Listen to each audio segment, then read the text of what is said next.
Howdy, folks. Happy Tuesday. We've got Russ outnumbered. We've got 2 Buffalonians to 1 New Jerseyan, which means Joe and I can talk about the snowpocalypse that we got last week. Do you see, the thing is, Joe lives downtown Buffalo on a street that I've driven down many a time, and the plow servicing in the city has been so hideous that, and people parking wise aren't moving their cars. And then you've got these cars that are buried with 3 feet of snow around them and they'll never move them. So It's just so wonderful, isn't it, Joe? Yeah, it's a beautiful thing to see a city be completely inept at the one thing that they're known for worldwide, aside from chicken wings, of course.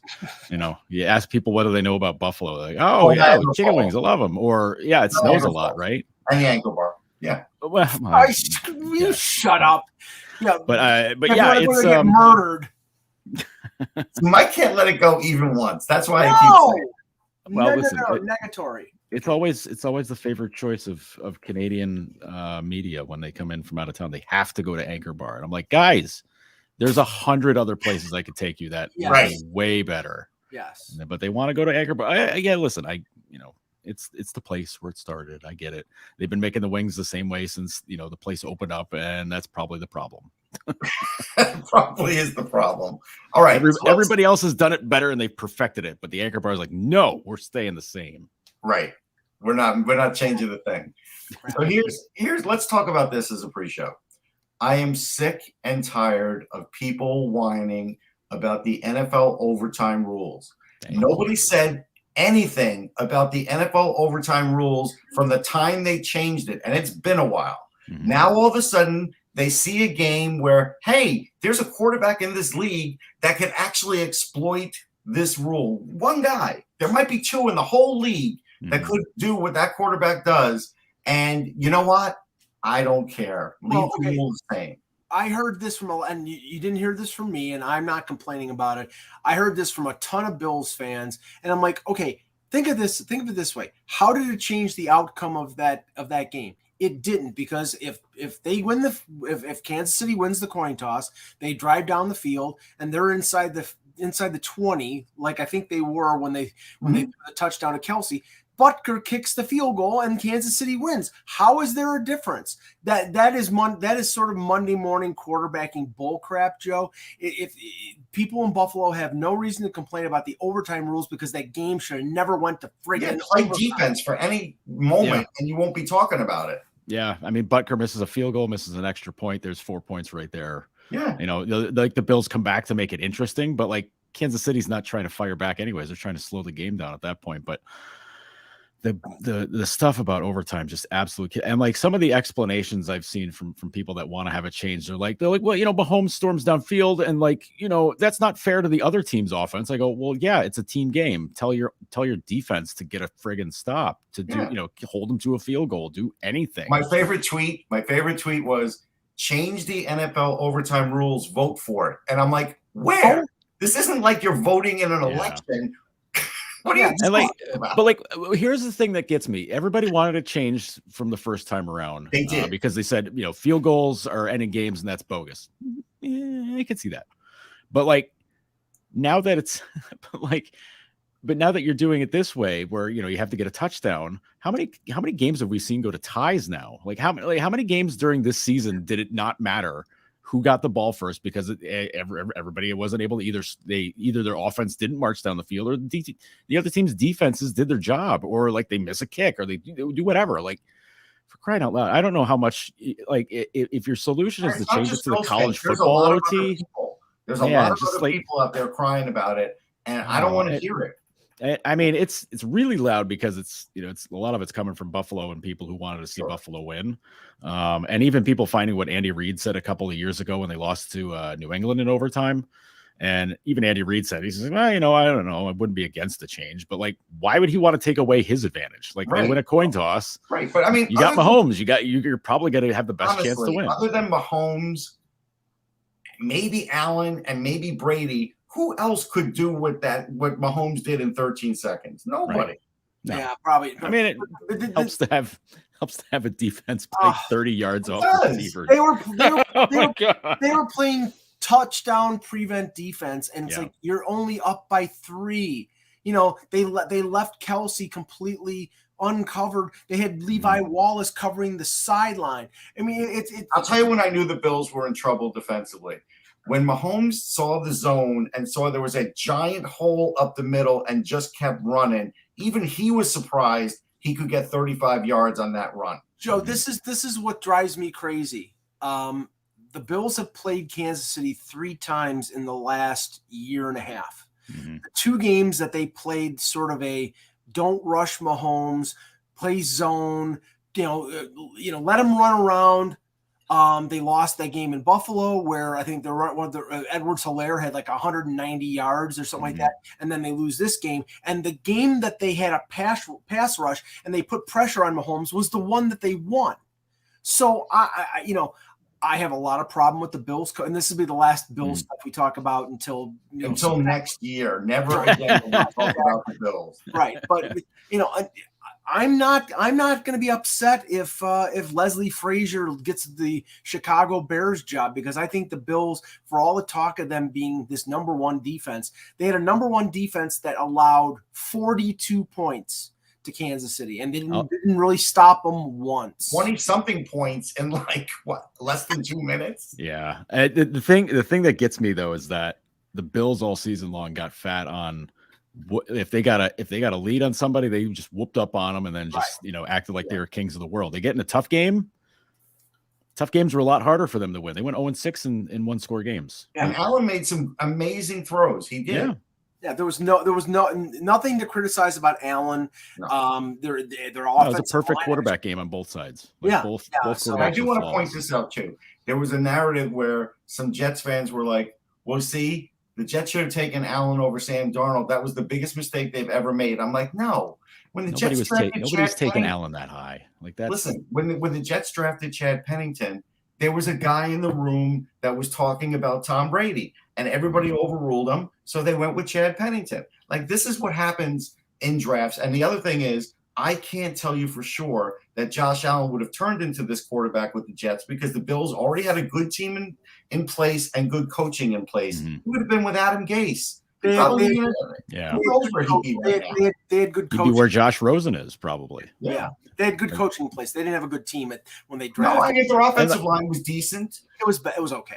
It was better than the Jets. I mean, the thing about the Allen stuff that really kills me though is that everybody was like, he was such a sure thing coming out of college. I was like, he wasn't even the Mountain West quarterback, like quarterback of the year his last year. Like he was a project guy. Like he had the tools, like he's got the big arm, he's got all the stuff, but like nobody knew he could run. He didn't run in Wyoming. He started running his first year because he was running for his life, and they're like, wow, he's good.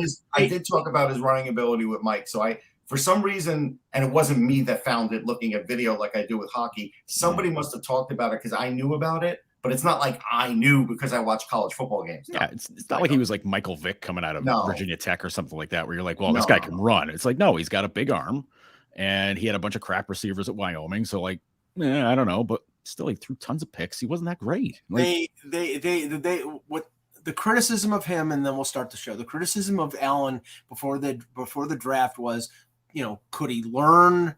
Could he be a student of the game, and could he throw with touch? He could throw 80 yards, but they didn't know whether he could throw, the short passes. Yeah. And he's been able to do that. So, I mean, they lucked out that they got themselves a winner, and they got themselves a quarterback for, knock on wood, the next, 10 to 12 years.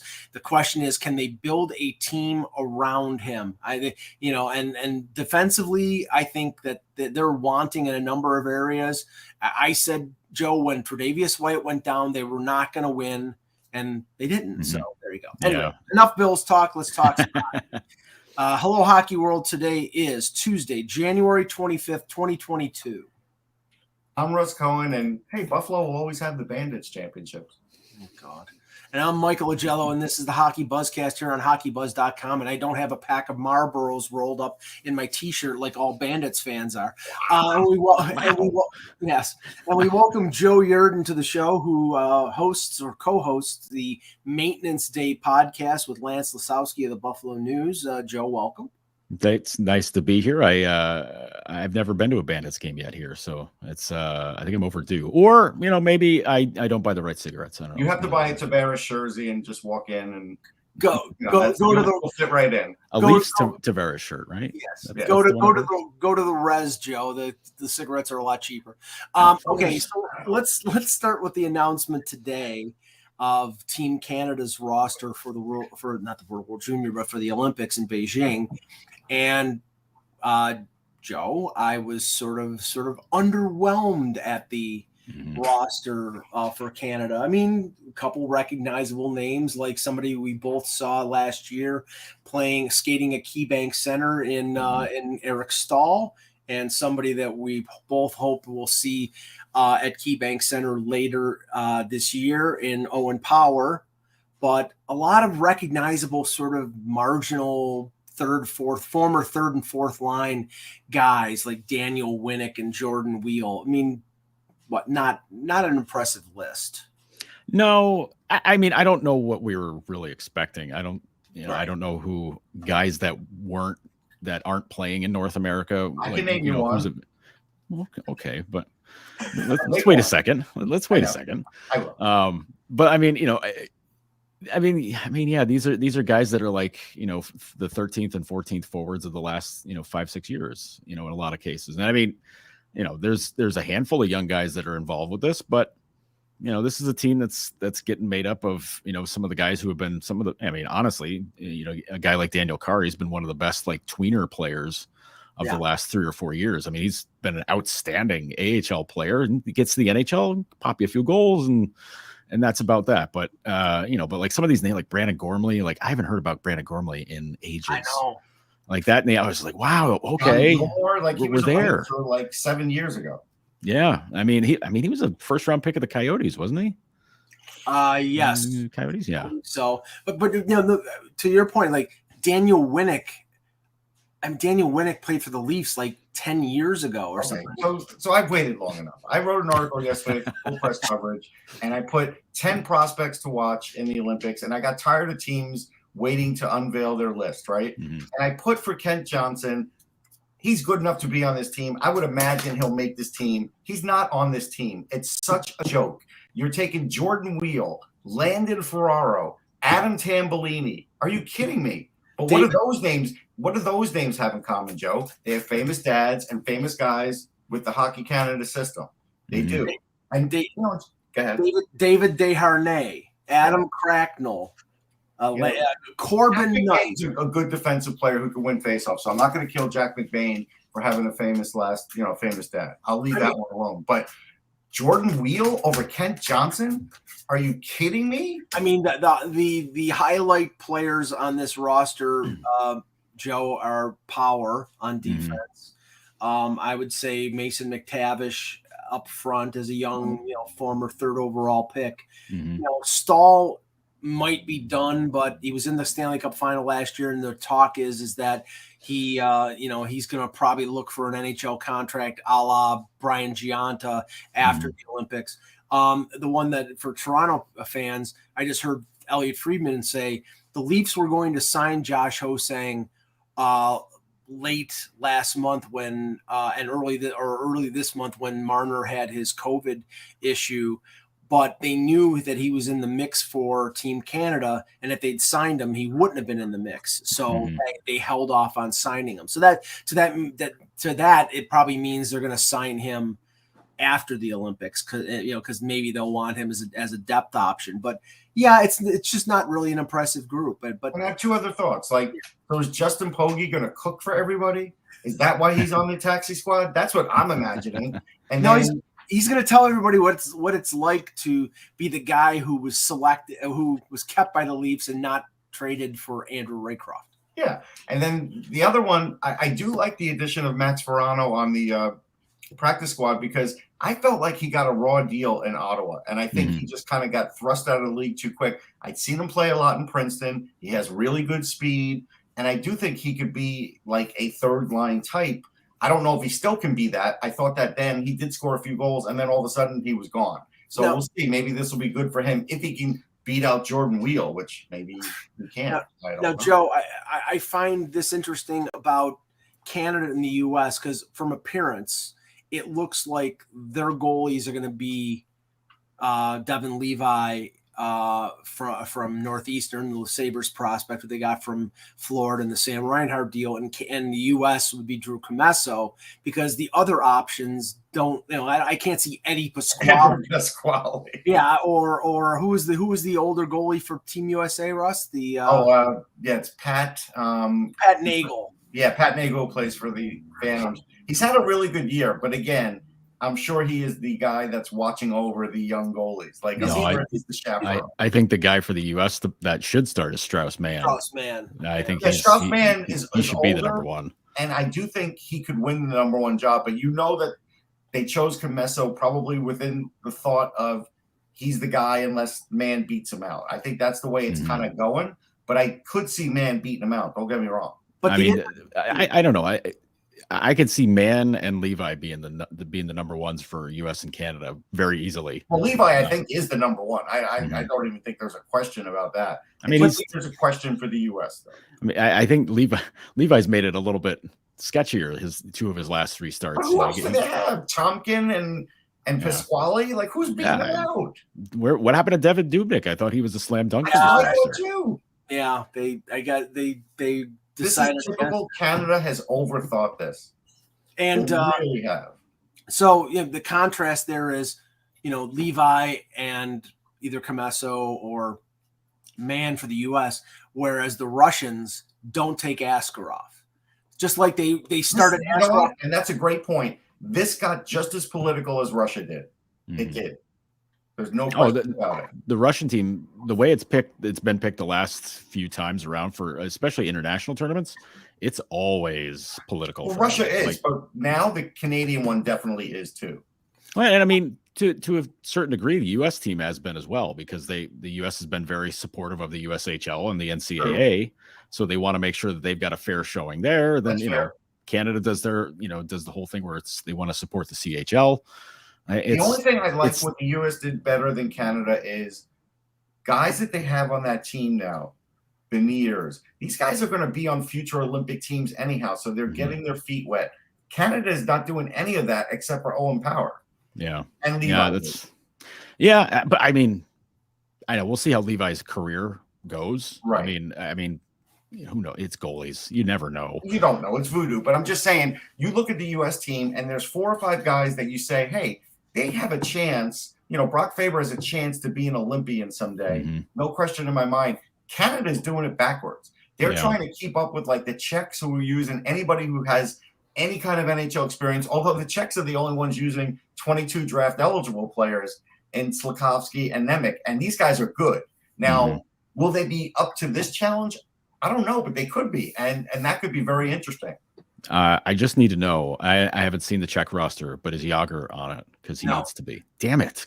Why? No Jágr. He's 50 years old. He's been to every Olympics ever made. Deal with it. He doesn't want to deal with it. No Jágr and no Thomas Caberlet, but we get Jakub Jurabek, Thomas Kondratiak. Let's see, Roman Cervenka. Jurabek's not a bad player. David Krejci. Krejci's okay. Vladimir Sobotka. Oh, Sabres legend. Yes. Right. Yes. I'm now rooting for the Czechs. I was hoping Hasek would come out. We don't even have Finland's roster yet. We don't have Germany's roster yet. No, I've got Finland's and Germany. You got Finland, then we don't have Germany yet. Yeah, no, I got Germany too. The only one that hasn't released their roster is China because they're still trying to get people out of the gulag to play. Is Uwe Krupp going to coach Germany or play for them, or is he going to do both? For bonus though, for bonus points, who is the Slovak coach? No looking, Mike. Is it Lubos Barteshko? No. Damn. Well, it's not Martin Marinson. No. Yeah, I don't know. I think it's Ramsey. Yep, it's Craig Ramsey. Wow. Oh yeah, that's right. Okay, that's right. Does he have some Slovakian? No, he has not. Well, that's like Ted Nolan coaching Latvia. Didn't he coach him in the Olympics? Yeah. Mm-hmm. Hey. Ted Nolan was like the Latvians who played for Ted Nolan in those international tournaments loved him.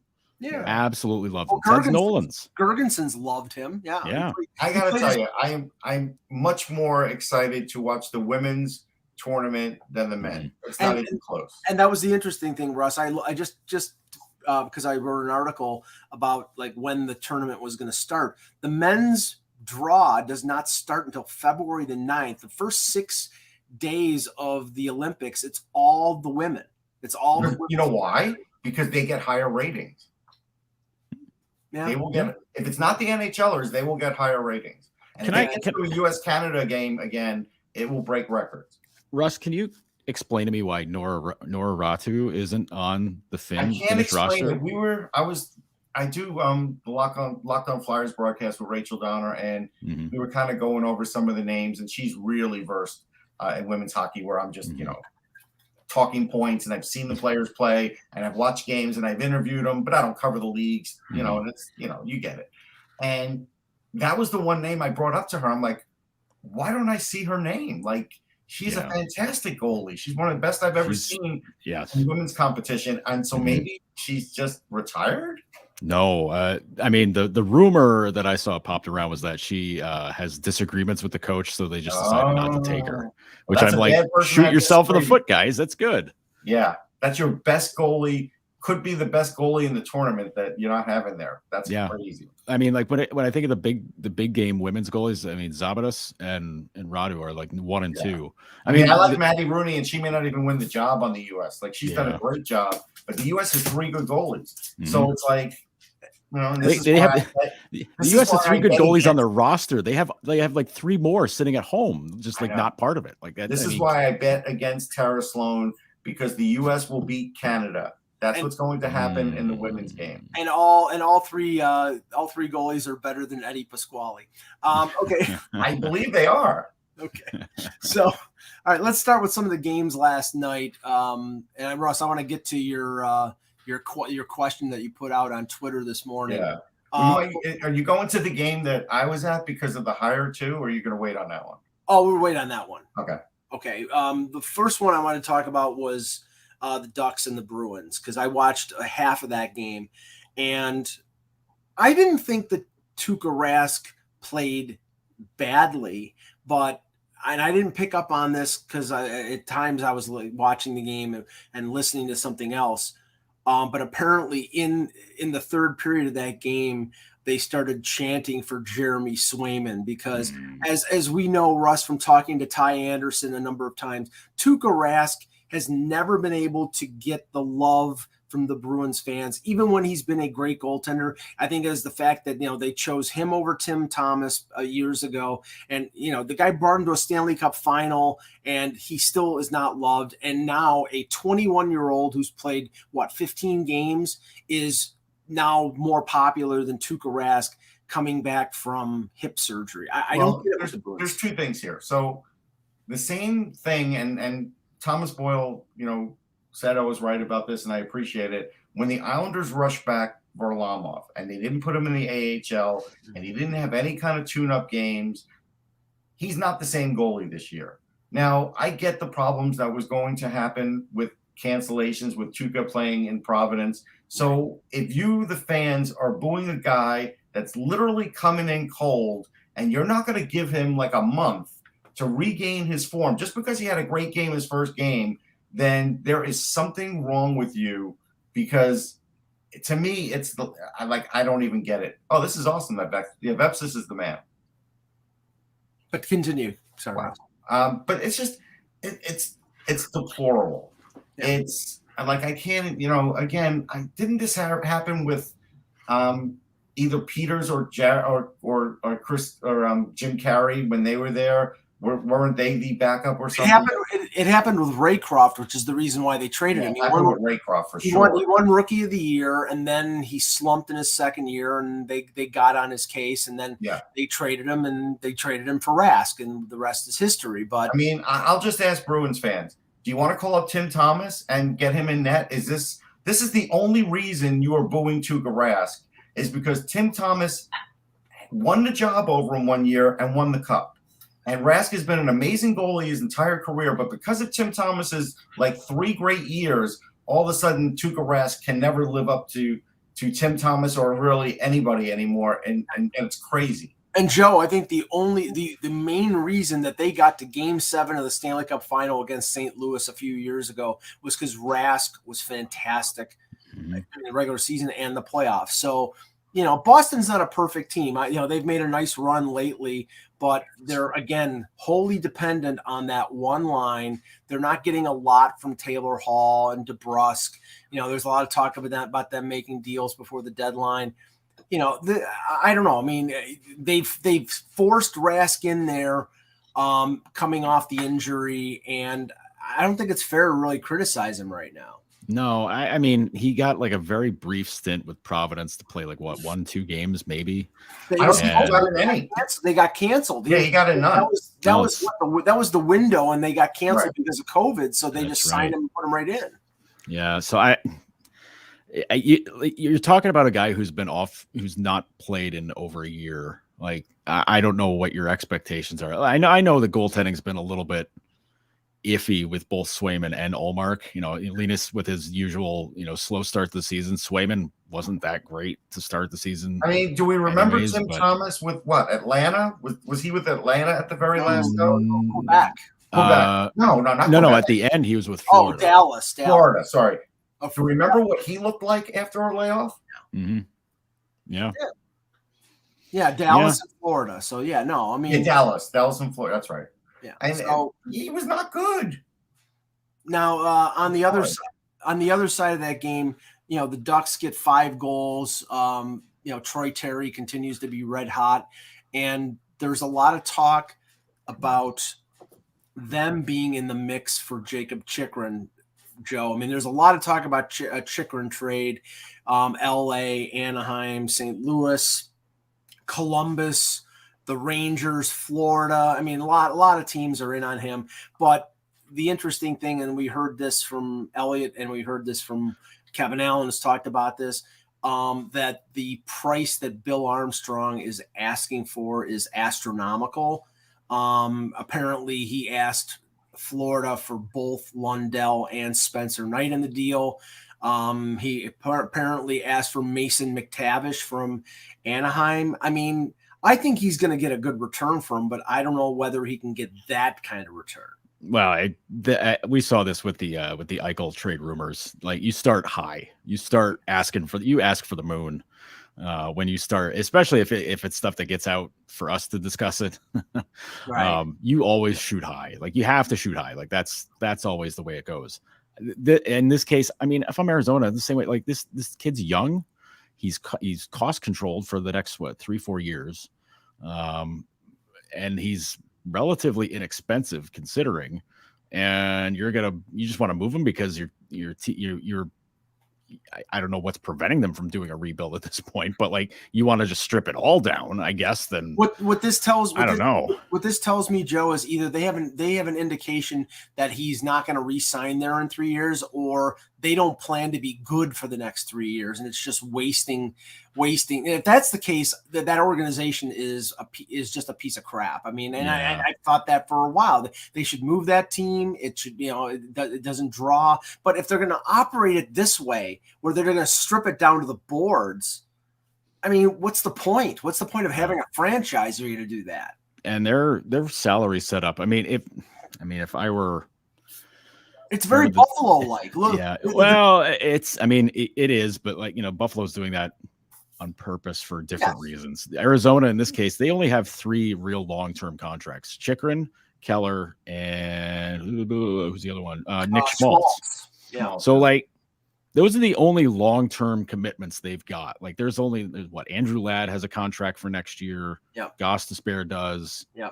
And whoever of the kids, like Lawson Krause, I think, has another year. Yeah.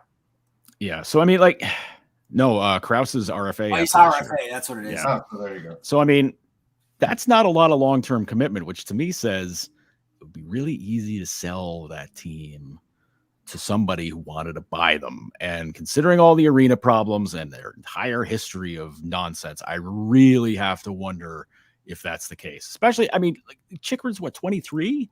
Yeah, he's. For he's a really good defense. I mean, the theory is that the reason that they're trying to trade him now is they want to trade him before he gets hurt again because he's had injury problems throughout his career, and I think that's weak.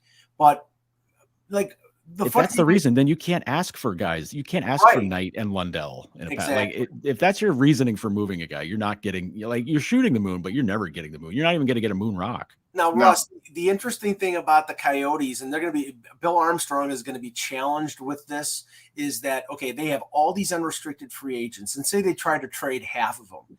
They have to stay over the cap floor. So in some of these deals, they're going to have to take salary back to stay over the cap floor. So they might be willing to make a trade with Toronto and take Nick Ritchie because he's under contract for next year. Hope. Well, no, I'm just saying that.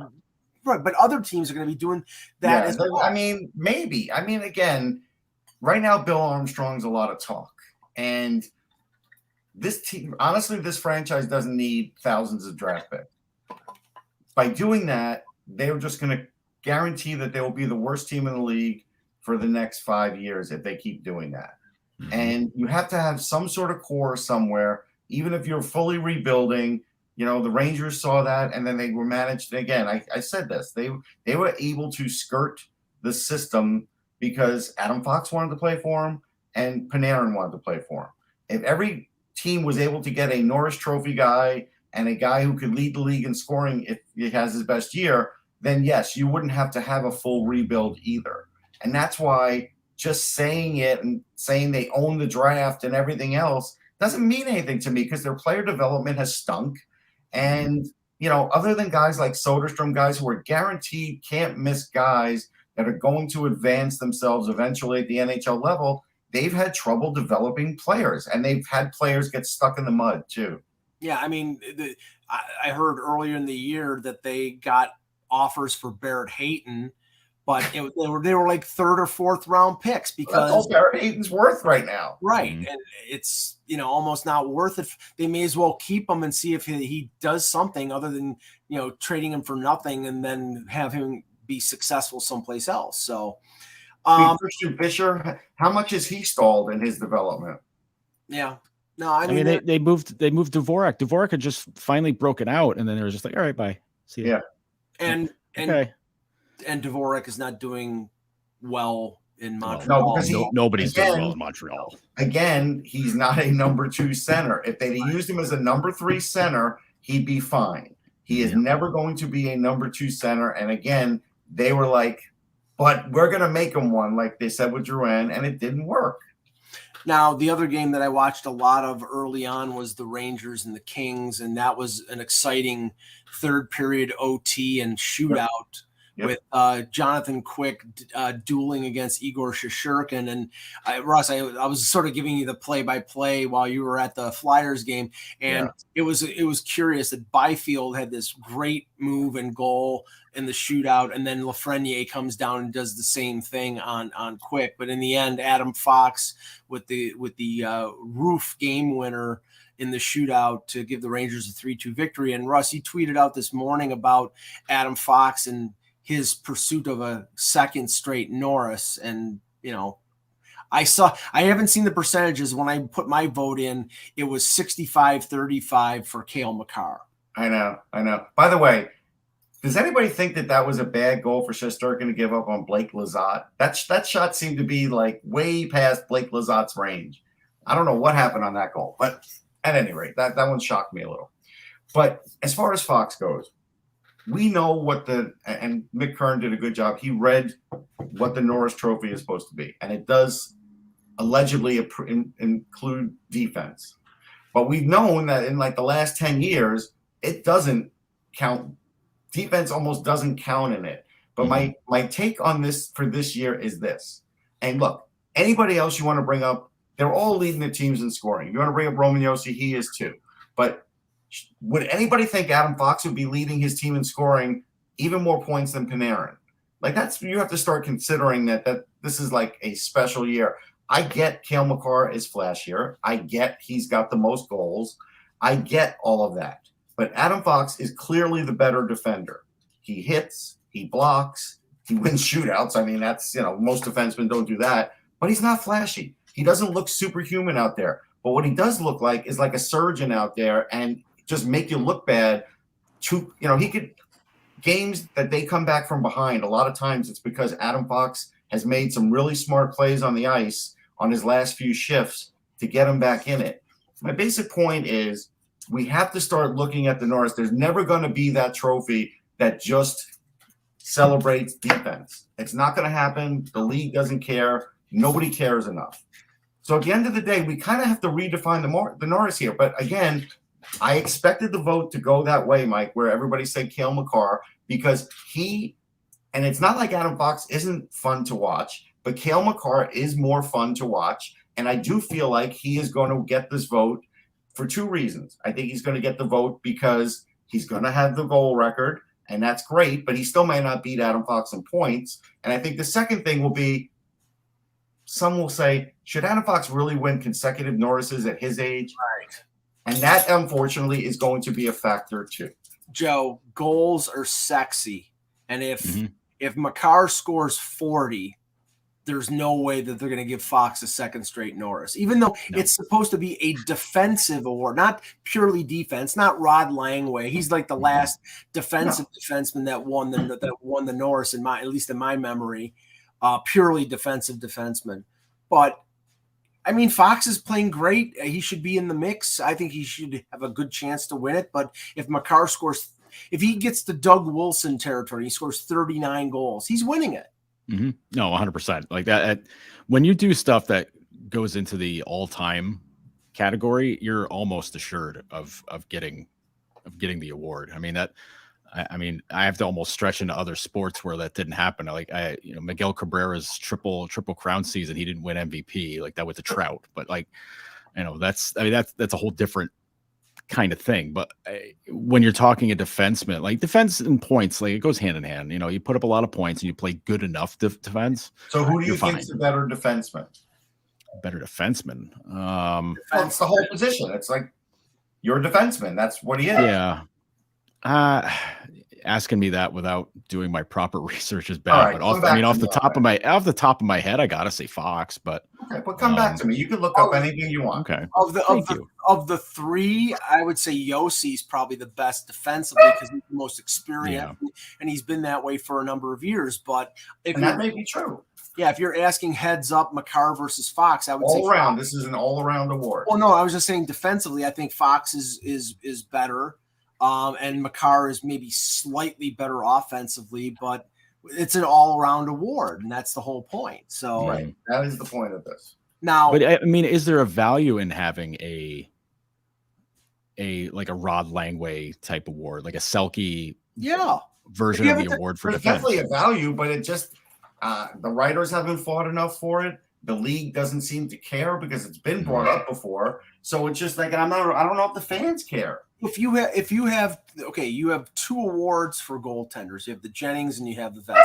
If you have two awards or even more awards for forwards and a defensive forward award, then there should be a defensive defenseman award. Yeah, and Thomas is right. If there was that, Adam Pelech would win that award this year. No question.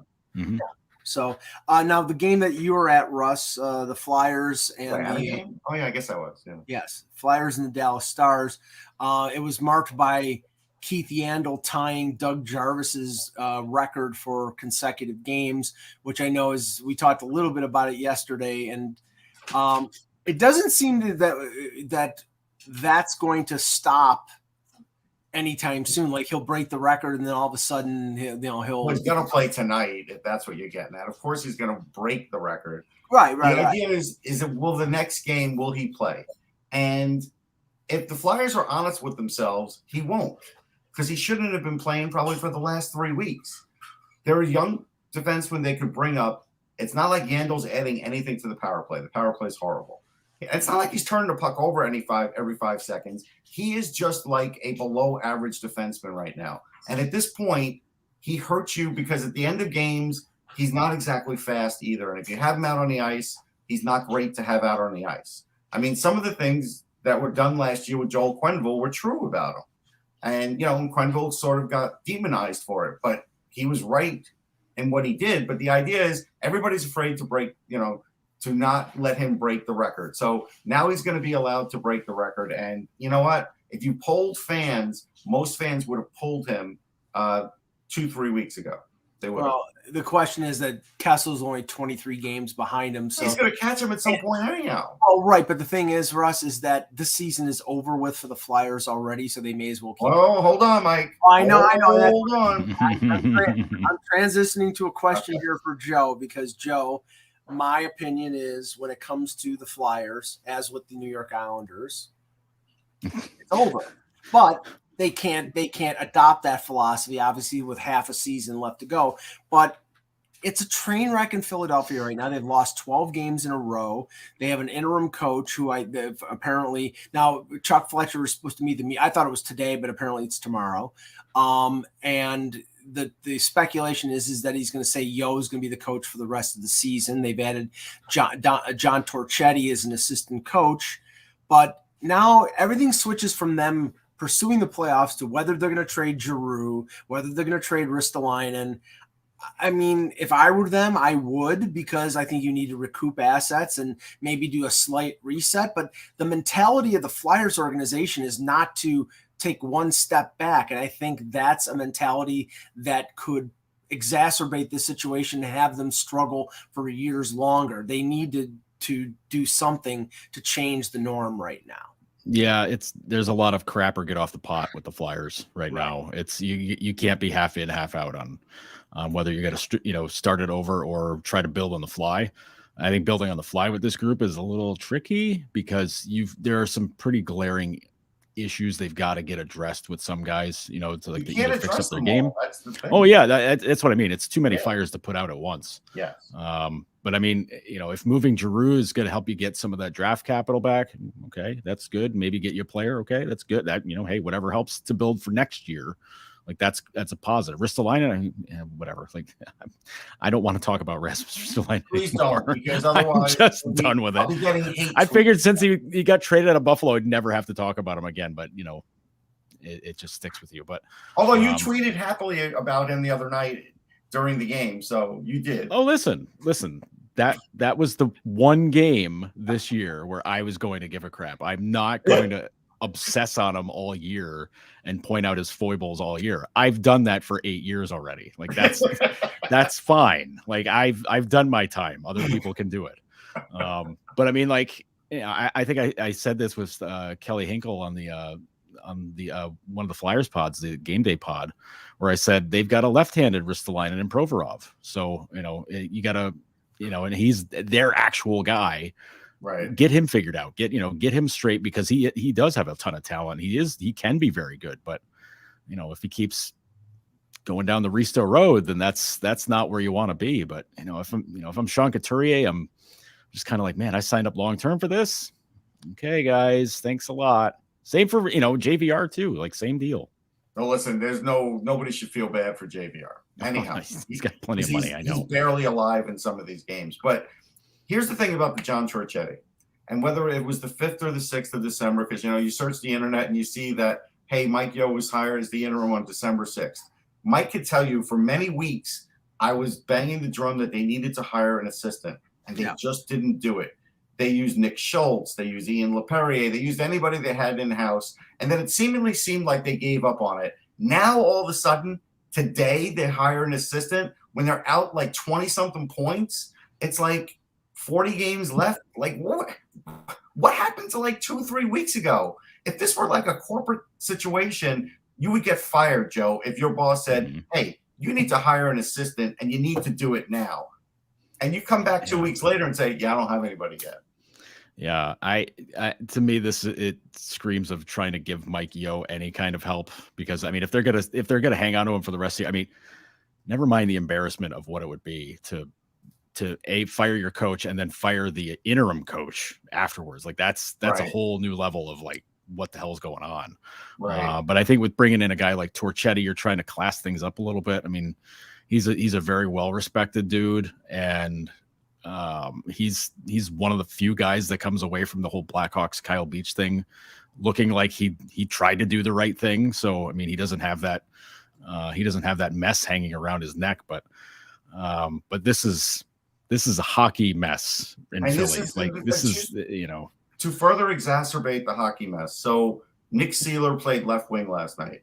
Nick Seeler is an ex-Minnesota guy. You still have former Minnesota players, Jerry Mayhew, playing in the lineup every day. He gets one shot on net a game. You've got Yo there, who's from Minnesota. The whole front office is from Minnesota. And it's like, when is that going to stop? But and it's not this is not against Torchetti. He is a good coach. But the point is, when you have too much of this too, it's never good. Too much Flyers is no good. Too much from another team is no good. This is a situation where you needed to have a lot of eyes come in from the outside for this. And none of this has gone well.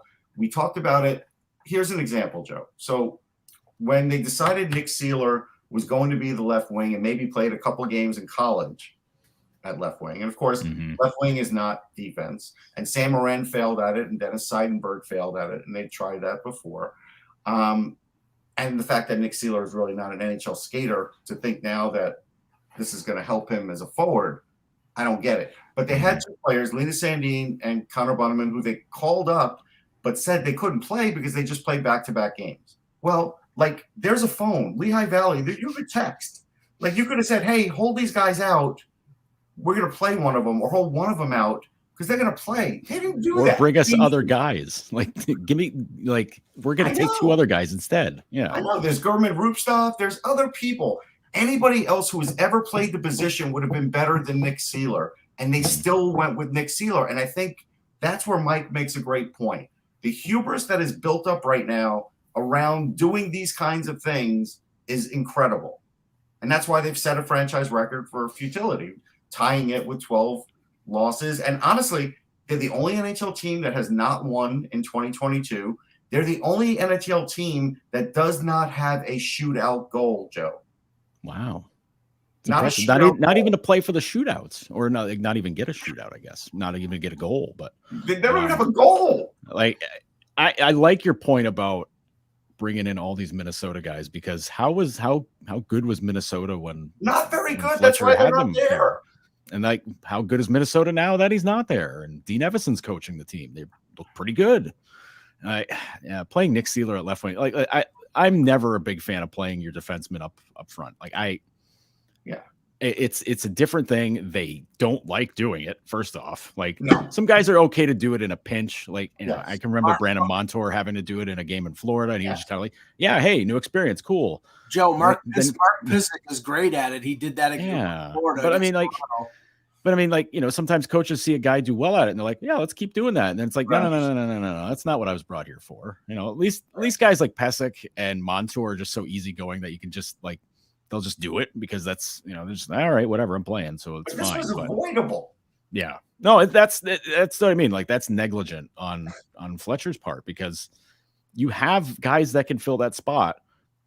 Call one of them up. Call any the fact that you had two guys up that you couldn't play because they'd already played the night before is nuts. Why call them up?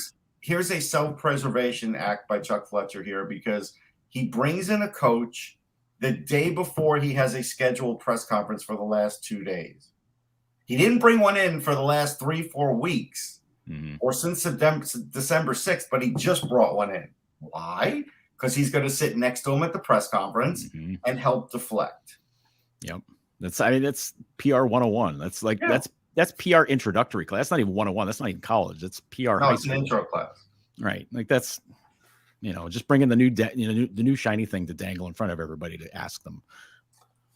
Now, we had a couple blowouts last night. Calgary opened up a can of whoop ass on the St. Louis Blues 7-1. The Blues are about due to a stinker, And Matthew Tkachuk had a monster game for Calgary. First thing I thought, Russ, was when it was against St. Louis, is he's showing off for his future team, which has been a rumor.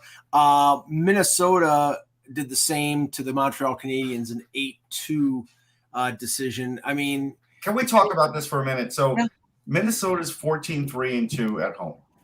I didn't just pick them on a wing or in a prayer preseason to come out of the West because I thought it would be different.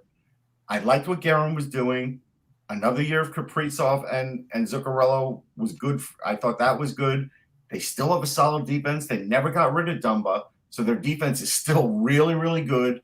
And Kähkönen is a good backup goalie in case Tam Talbot was going to falter.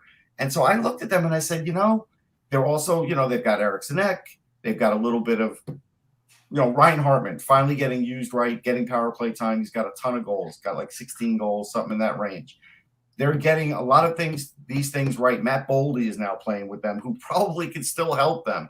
They had rookies, Rossi, whether he's going to be a factor or not. They had veterans. They had a lot of things that were going for them, and they seemingly were ignored. But this is just one of those things where it's all worked as far as bringing in a new GM, changing the culture. All of it's worked. And I did bring up something on Sirius that I believe in, and I brought up them, Colorado, and Florida for home dominance. Now, I get it. There's always going to be road teams that win in playoff matches. I get it. But when you're dominant to this point, like Florida's got 3 losses, Colorado's got 2, Minnesota's got 3, that does translate into the playoffs because you do get a mentality like, hey, nobody's doing it in my house. And I gave this story. Michael liked this story. I used to have a basketball court in my yard, and I had a dog that would dig some holes. And I noticed my dog did dig a hole by the basket one day, and I didn't say anything. But in my court, I could shoot 80% from anywhere, right? I went anywhere else, and I'm shooting 35% from the field. I just knew where every nook and cranny was. A good friend of mine backed into that hole and hurt his ankle. And I just looked at him. I'm like, yeah, there's a hole there, man. And I probably knew there was a hole there, but that's my home court advantage. That's what happens with all these teams when they get that way about like their home ice advantage. And I'm still friends with that guy. So there you go. Russ's home court advantage is booby traps. That's impressive. It's potholes. Now, Colorado started off the year slowly. Let's say they didn't meet expectations coming out of the gate. That's over with now. They're 17-1-1 in their last 19 games. Nazem Kadri is in the top 5 in scoring. They're actually getting decent goaltending out of Pavel Francouz right now, but I still think that goaltending is going to be an issue for them down the stretch, Joe. But right now, everything is coming up roses for the Colorado Avalanche, and they could be a major player for some additions at the deadline. I mean, I'm impressed. Are you? Yeah, this was a team that I took their playoff loss last year to be kind of like that last straw where they should have made it further the last 2 years. Then they get upset early last year, and you're like, wait a minute. Because now all the questions started up, can Nathan McKinnon do it as a leader? Can this team get it done? Period. And it's just kind of like, I don't know. Like, it's up to them to figure it out. They've got to do it. And what I'll tell you what, when they signed Darcy Kemper over the summer, I was like, I don't know, is this the right guy? Like, I mean, he's good, but like, he's like in and out with injuries and stuff like that. Well, he hasn't been in a game. He hasn't started a game they've lost since the end of November. So, I know there's injury time, tossed in there, but like the Avs are undefeated in his start. Well, they've lost 1 game at OT the entirety of January with Kemper. And Francouz is playing really well now that he's back too. He just had shut out. But that's the thing. Like, to me, goaltending was the big question for them. Just because you've got an elite team all around it, but except the net. But I mean, if these guys play like that, they don't have that worry anymore. They don't have to stress any of that. Like, it's very impressive what they've been able to do. Now, I'm having a little tete-a-tete here, friendly with somebody in the chat about, Nazem Kadri. And like, was it hard for me to say that Nazem Kadri is in the top 5 in scoring? No, because he is. But I am sure that Colorado is well aware after last year and after the 2 years in Toronto when he did what he did in the playoffs, that, believe me, they'll take the advantages of Nazem Kadri being a really good offensive player and playing with an edge. Joe, I cannot be convinced that Nazem Kadri will do the same thing again in the playoffs because he's, youth time, he would learn his lesson. Then he did it a second time. Then he got traded to Colorado. And then he did it a third time. It's like Marchand and low bridging and licking and all the other stuff. They can't stop themselves from killing their own team. I don't know. I think Marchand's figured out he's found the line to toe. Yes. No, he's stopped doing the clipping and some of the real, the visor licking. That's just weird. Like that's like Steve Ott blowing kisses to you at the face-off dot. Like that has no effect on you unless you let it affect you. Like that's the whole thing. Like the guy's gonna be a weirdo. Okay, be weird, man. Just don't hurt me while you're being weird.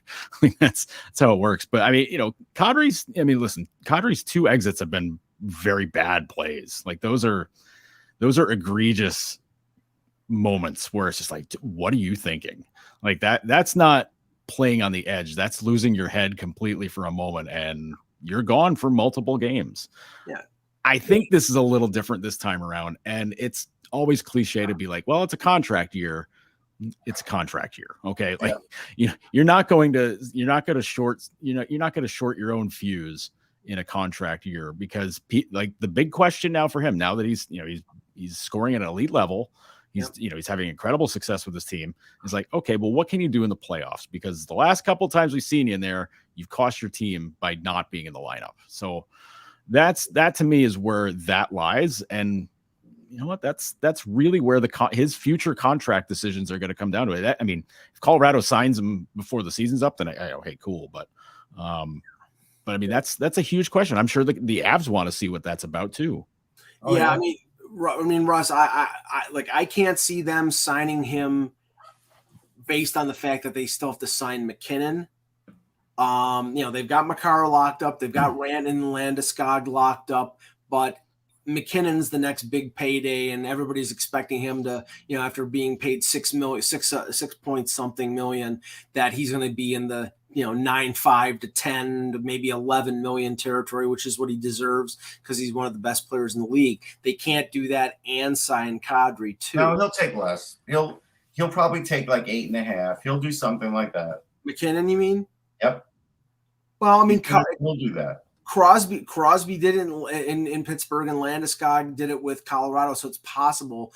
But I look at Kadri, Joe, and I look at the possibility, and this would be the ultimate irony. I look at the possibility of Bergeron retiring in Boston and Boston needing a number 1 center badly, and Kadri sort of fitting because, he is a Bruin type player in terms of being sandpapery, but that's the building that he lost his head and nailed Jake DeBrusk into the boards. And, so I don't know, maybe that will prevent them from doing it, but he's going to have suitors. Toronto won't be one of them. And right. I don't think Colorado will be one of them. Yeah. It's interesting. Like at this point, there's no secrets to Kadri's game. Like, know what you're getting with him. Like you're going to get a guy who plays really hard, gets under the skin of everybody else on the ice. Yeah. Which, hey, some teams need that element. Some teams need to have a guy that can kind of be that lightning rod to take attention away from some of the other guys. In Colorado, it keeps people from really going to pester, McKinnon or Rantanen, like those guys. People come after McKinnon just because he's a captain, but he's not the captain. Landeskog is, but nobody wants to take a run at Landeskog. No. People don't want to hit stars per se. Like they don't want to do that. But Kadri welcomes that stuff. That to me, for a team that needs that kind of guy on there and who can also put up a ton of points, there's a lot of value there. Now, obviously the playoff stuff is going to be a factor in people's minds on that, but if you finding a center who can get you a ton of points and be very productive for you is hard. And if one is just there in free agency, there's going to be a line out the door for him. I'm convinced of that. If there isn't, there's something really wrong with a lot of GMs. Yeah. Russ, I think there'll be multiple teams that'll be interested. I just don't know where the line is on Kadri in terms of salary. He probably is going to be an $8.5 million signing, but he is 31 years old. So yeah, there's a few of those factors. I don't know. Will teams go over 8? I'm not sure. They'll give him term, but I don't know if they're going to go over 8. See, I don't think they'll give him term because of his age, but I think they'll give him the money. No, they're just going to give term to spread it out. Like they know he's not going to play a couple of those years. Just to save money on the first 3 or 4 years, they might give him term. And so I just think it's a situation like that. Sounded like somebody was drag racing outside versus. You know, I turn the gain down on this microphone and then I don't say anything for 5 seconds and somebody roars down the street and they're like, yeah, let's get that on there. Like, we want to hear the car roar by. I didn't know they drag race on Elmwood Avenue. Hey, listen, you know, it gets weird the further west you get over here. And I'm right on the borderline on the west side, so drag racing time. Yeah. They're drag racing with snow plows, Russ. Come on. Yeah. All right. Good show, guys. We'll be back tomorrow with another edition of the Hockey Buzzcast for Joe Yurt. Wait, to have an update. Oh, Chris Kreider scored yesterday. It's for Bill C. Go ahead. Now we can end the show. Jeez. I'm glad we snuck that in, Russ. For Joe Yurt and for Russ Cohen, I'm Michael Agello. Thanks for watching. And remember, without the buzz, it's just hockey.